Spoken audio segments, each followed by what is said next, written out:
habang may hininga pang binibigay sa iyo ng Diyos, you need to learn. Amen? Habang nandoon pa ang presensya ng Panginoon, nararamdaman mo pa ang kanyang grasya, mga kapatid, you need to learn. No? Kinakailangan, mga kapatid, praise God, yung tuloy-tuloy. Consistent, mga kapatid, praise God, ang pag-aaral ng salita ng Diyos, not only, mga kapatid, praise God, in the time of Sunday, mga kapatid. Sunday school, yay, may Sunday school na naman kami, praise God. Matututo na naman ako. Pag tinanong mo, from Monday to Saturday, ano ginawa mo? Wala lang. Kaya pagdating dito sa church talaga, mga kapatid, pagka may mga bagay ka na hindi ginagawa, na para sa kabutihan ng Panginoon, para sa kabutihan mo, pagdating dito, narinig mo, sakit eh. Grabe naman siya, Pastor. Naintindihan naman ako ni Lord kasi pagod na ako galing sa trabaho. Totoo yan, mga kapatid, naintindihan ka ni Lord. O lahat, sobrang, mga kapatid, nakaintindihan ang Panginoon sa lahat ng bagay. Amen?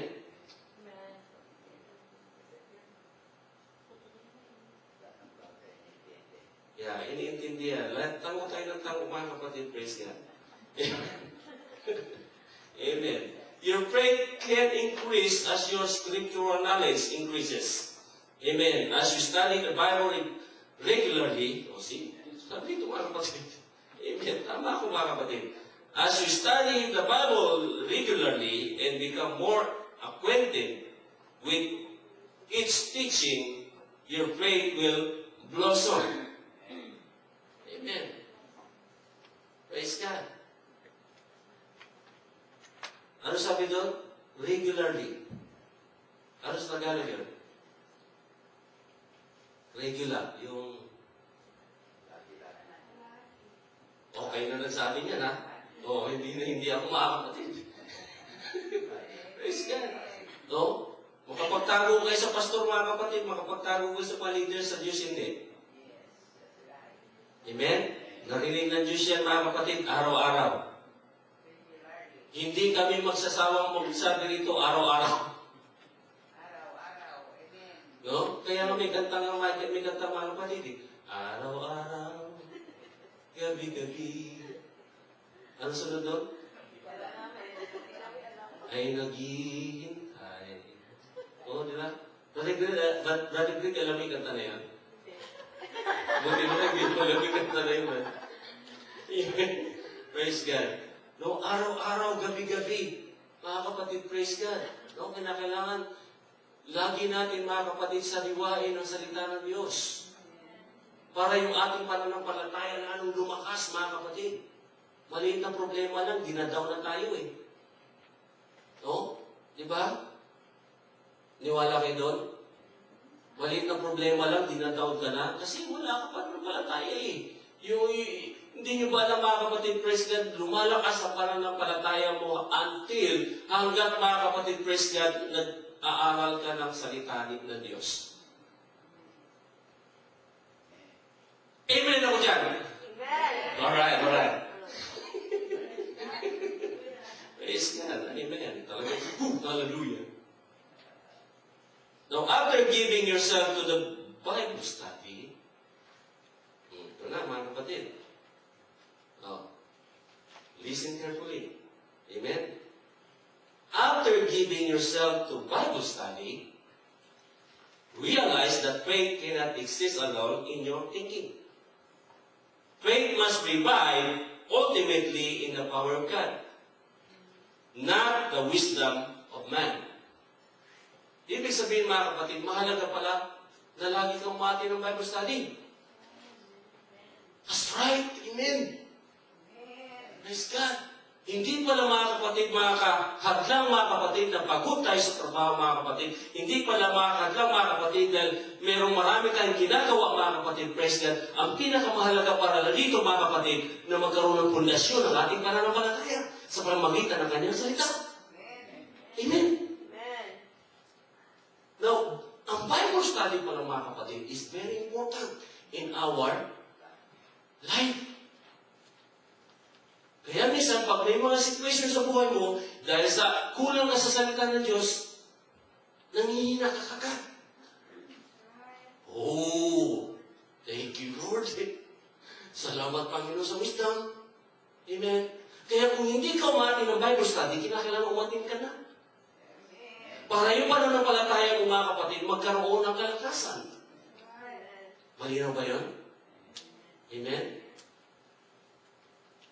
Now, dahil sa Lord willing, mga kapatid, wala na tayong Bible study dito. Ang Bible study natin, mga kapatid, house to house. Oh, I like that. Amen. Hindi na mag-relation. Pastor, kasi napakalayo. Pastor, kasi talagang busy. Pastor, talagang dami kong ginagawa. Okay, sabi naman ni Pastor, wala ka ng problema, Brad. Wala ka ng problema, sister. Ang church pupunta sa bahay mo. Pastor, kasi yan ang dumi-dumi ng bahay ko, Pastor. Hindi pwede, Pastor. Pero tandaan mo, mga kapatid, asun mga kapatid, na pinapasok mo ang salita ng Diyos sa bahay mo, kasama rito lahat ng bagay, mga kapatid, na para sa iyo. Maniwala ka nun. Naalala ko, mga kapatid, praise ka sa bahay nila, Sister Tess. Amen? Nung pinayagan nila, mga kapatid, na magkaroon ng Bible study ron, lahat na ligtas. Diba, Sister? Oh, amen. Napakahalaga, mga kapatid, praise God. Sabihin natin, aatin ako ng Bible study. Naku, grabe, ang hina talaga. Alam niyo, mga kapatid, gawa ang Panginoon lahat ng paraan, mga kapatid, praise God, para lumago tayo sa Kanya. No? Lalago ka talaga, mga kapatid. No? Paano ka lalago kung hindi ka susunod sa salita ng Diyos? Amen? No, kaya minsan nagkakaroon tayo ng karamdaman, mga kapatid, praise God, para ma-realize mo, mga kapatid, praise God, na mayroon kang pananampalataya na dapat mo exercise. Amen. Praise God. Pagka umiral yung sakit mo, mga kapatid, praise God, hallelujah. Ano sabi ng Bible, mga kapatid, praise God? No? It is written. Nasusulat, ikaw sakit sa pangalan ni Jesus, umalis ka sa katawang ito. Pero kung nasusulat, ikaw sakit, alis ka ba? So, doon pa lang sa it is written, mga kapatid, praise God, you have faith already. Hindi mo pa nabanggit ang in the name of Jesus, mga kapatid, kakalipas ng takbo yan. Amen? Pag may pananampalataya ka, ganito, mga kapatid, praise God eh. No? Espiritu ng kawalan sa pangalan ni Jesus, umalis ka sa aming tahanan. No? No? Now, pag binalayas mo ito, mga kapatid, praise God, i-exercise mo na yung faith mo. Na after, mga kapatid, praise God, i-rebuke mo ang ganong klaseng kamalasan, then, i-exercise mo yung faith mo, mga kapatid, na the blessing will come. Amen ako ulit dyan.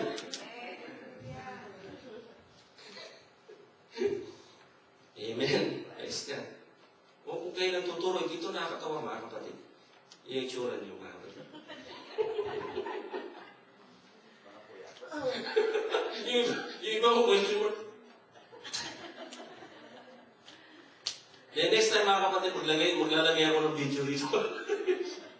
Papakita natin dyan. Amen. Hallelujah. Everybody say praise the Lord. Now, in I, brethren, when I came to you, came not with excellency of speech or of wisdom. Ito, pakinggan nyo ito, mga kapatid, ha? Dahil, sabi ko nga, mga kapatid, praise God, lahat po tayo may karapatan mangaral ng salita ng Diyos.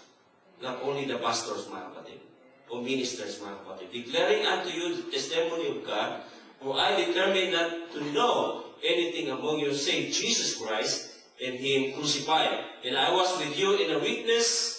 No, yan po, sabi ni Pablo, mga kapatid, in fear, and is much trembling.